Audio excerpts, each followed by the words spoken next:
मित्रांनो, सर्वांचं स्वागत आहे आपल्या यूट्यूब चॅनलवरती।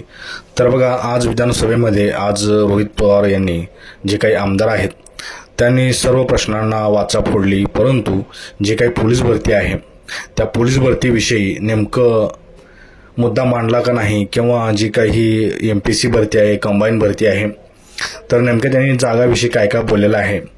आपण बरेच काल जे काही मुकुंद केनकर सर आहेत त्यांनी सांगितलं होतं की आपण रोहित जे काही पवार आहेत त्यांना पोलीस भरतीविषयी प्रश्न केला होता, परंतु त्यांनी हा मुद्दा मनावरती घेतलेला आहे आणि त्यांनी स्पष्ट सांगितलं आहे की हा मुद्दा मी 11 मार्च म्हणजे उद्या हा मुद्दा मी विधानसभेत मांडणार आहे आणि या पोलीस भरतीविषयीच मला एका तासामध्ये 50 फोन मुलांचे येऊन गेलेले आहेत, त्यामुळे मी उद्या हा प्रश्न विधानसभेत मांडणार आहे असं आमदार रोहित पवार यांनी काल बोलले होते।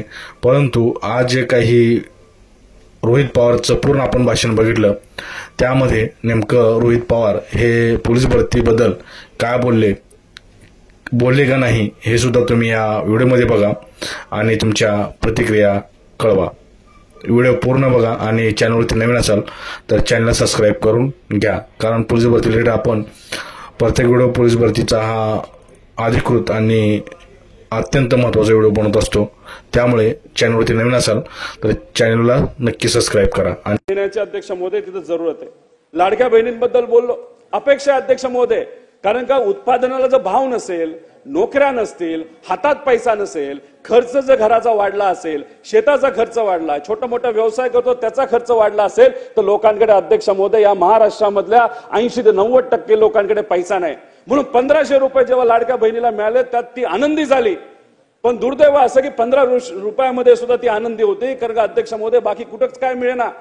आणि त्यात तिची अपेक्षा की 2100 रुपये तिथं मिळावेत। तुम्ही तिथं जाहीरनाम्यामध्ये बोलला होता, भाषणामध्ये बोलला होता, मोठ्या मोठ्या कार्यक्रमामध्ये बोलला होता। अजितदादांना विनंती करतो, आमच्या लाडक्या बहिणींच्या वतीने हा गुलाबी शर्ट घालून मी विनंती करतो की आमच्या लाडक्या बहिणींना तिथं 2100 रुपये महिन्याला अध्यक्ष महोदय त्या ठिकाणी दिलं पाहिजे। युवकांनी अध्यक्ष महोदय काय चूक केली, प्रचाराला युवकांचा वापर झाला, प्रचारासाठी बिचारांना पळवलं। तुम्ही सांगितलं होतं वर्षाला आम्ही 25 लाख नोकऱ्या तिथे देऊ, पण आता कुठेतरी भाषणामध्ये बोलत असताना म्हणले की 5 वर्षात 50 लाख नोकऱ्या देऊ, म्हणजे वर्षाला 10 लाख। मग परत तुम्ही युवांना तिथं फसवलं। त्याच्याच बरोबर अध्यक्ष महोदय, जी स्पर्धा परीक्षा युवक होते जे तुमच्या बरोबर राहिले, या सरकार बरोबर तिथं राहिले, त्यांना सांगण्यात आलं की 2 लाख आम्ही भरती तिथं करू। अध्यक्ष महोदय, त्यांच्या अपेक्षा वाढल्या। मी विनंती करतो, सामान्य लोकांना सर्व्हिसेस द्यायच्या असेल, सेवा द्यायची असेल तर आपल्याला भरती ही करावी लागेल, आणि भरती करायची असेल तर कंबाईन एक्झाम असू द्या, राज्य सेवा असू द्या, त्याच्यात जागा वाढ करा आणि एकदाची 2 लाखाची भरती तिथं करून टाका। कुणी काय बोलणार नाही आणि हा विषय कायमचा तिथं संपेल। आणि जे अभ्यास करतात, एकदा 2 लाखाची भरती तिथं झाली तर कदाचित सेकंड ऑप्शन बघण्याचा प्रयत्न नाही तर विचार करण्याचा प्रयत्न आमचे अध्यक्ष महोदय त्या ठिकाणी शेतकरी करतील, तिथं युवा करतील। अध्यक्ष महोदय, आजचा युवा ड्रग्ज मध्ये अडकलेला आहे। आज ड्रग्ज ठिकठिकाणी त्या ठिकाणी अध्यक्ष महोदय मिळतात आणि याच्यासाठी सरकारकडनं कुठेही काही केलं जात नाही। अहो, गरिबाची पोरं आहेत, कोण याच्यावर कंट्रोल करणार? एखाद्या श्रीमंताचा माजी मंत्र्याचा मुलगा थोडासा नाराज होतो काय, नाराज झाल्यानंतर 37 लाख 40 लाखाचं तिथं जेट घेतो काय, प्रायव्हेट प्लेन घेतो काय, नाराजी कुठं व्यक्त करायला जाणार होते महाशय? बँकॉकला। आणि तिथं मंत्र्यांनी एक फोन केला दिल्लीला आणि एक केला मुंबईला, ते अख्खं विमान जे हवेत होतं ते पोहोचलं सुद्धा नाही, डायरेक्ट कुठं आलं तर ते येऊन बसलं पुण्याला। हे मोठ्या नेत्यांच्या बाबतीत अध्यक्ष महोदय होतंय, पण हे सामान्य लोकांनी काय करायचं?